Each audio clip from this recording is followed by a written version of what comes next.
On the day of an important final exam, I woke up after my alarm and realized that I was late for class.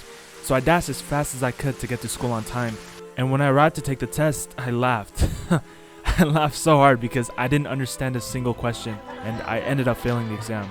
My parents sat me down right after they got the results, and they looked at me dead in the eyes and said to me, "You're special. You're a special little boy." A few weeks later, my father vanished.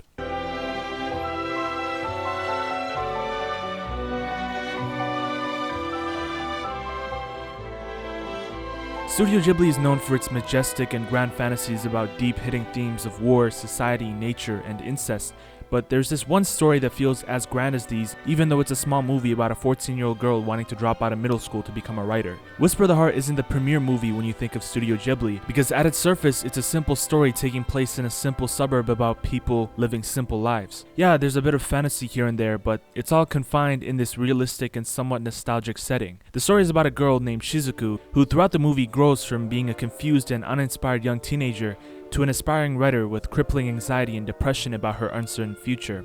This growth isn't through devastating hardship or a crazy breakup, but through youthful curiosity that leads to inspiration. There's this one point at the beginning of the movie where Shizuru is going to the library and sees the fat cat in the train, and she follows the fat cat across the city into this old antique shop. A shop that doesn't get many customers, but rather exists as a reminder of the past. In this shop, she sees a figurine of a cat in a suit, and she becomes instantly mesmerized by it. In school, she deals with regular middle school stuff, like comforting her friend who has a crush on this guy who has a crush on her instead. And at home, she deals with her parents who want her to be more like her older sister. And she's kind of in a limbo stage between school and home without any real goals or passions. She understands that she likes books and stuff, but she hasn't seen enough of the world to really understand what she wants to do with her life. The uncertainty of the future is what holds many people back from attaining their dreams or even attempting them. Shizuku is surrounded by those people and is given bad advice by them because all the people that she talks to in her life, they don't really get who she is. They don't understand that she isn't like them at all. There's this one clip that pretty much shows everything I'm talking about. It's a conversation between Shizuku and her sister about her future. お姉ちゃん、進路っていつ決めた？進路。それを探すために大学へ行ってるの。 This is terrible advice. What? Going $50,000 in debt just to figure out your future? Are you kidding me? You know, I criticize this, but this is super common amongst pretty much all teenagers going out of high school. You see, I was a terrible student in high school. I did what I had to do to get the grades, but I didn't really push myself any further than that. Because deep down, as I got older, I realized how I despised the path of the middle-class student.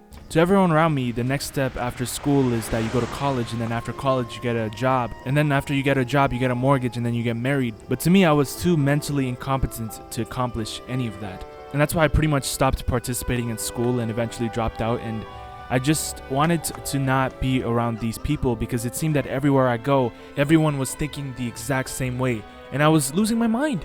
That's why she rebels against pretty much everyone in school and is lost in the sauce for the entire movie. It isn't until she meets Seiji that she starts to unravel what she actually wants to do. Seiji doesn't have the dream of her schoolmates or her family. He wants to drop out of school to make violins. This makes her realize that there are more paths to life than the one that has been shown to her by pretty much everyone in the movie, so she starts skipping her lectures and failing her exams to write a book. どうしたんだ？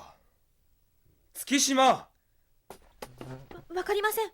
聞いてませんでした。 Her parents get pissed, she loses friends, she loses sleep, she gets stressed out, but eventually she finishes the book and shows it to the owner of the shop that she went to. ありがとう。とてもよかった。嘘。本当のことを言ってください。書きたいことがまとまってません。後半なんかめちゃくちゃ自分でわかってるんです。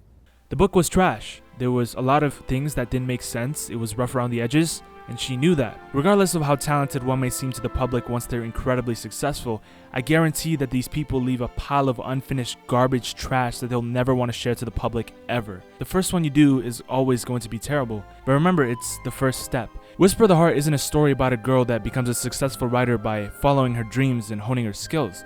It's a story about her taking her first step in rebelling against the norm and discovering her own path, a path full of anxiety and panic because no one has jogged it before. The struggles she has writing or even getting an idea that is good enough to write, the panic and anxiety in her when she looks at the future and its uncertainty, all these things are a part of the first step. As an artist, there's a moment where they realize that they have to take the leap into the unknown to truly follow what they want to do. I was lucky enough to realize this when I was 14 like her, but I realized that there's a lot of people that don't realize this until they're in their 30s, and some people go their whole lives without realizing it at all. So the moral of the story is drop out of middle school.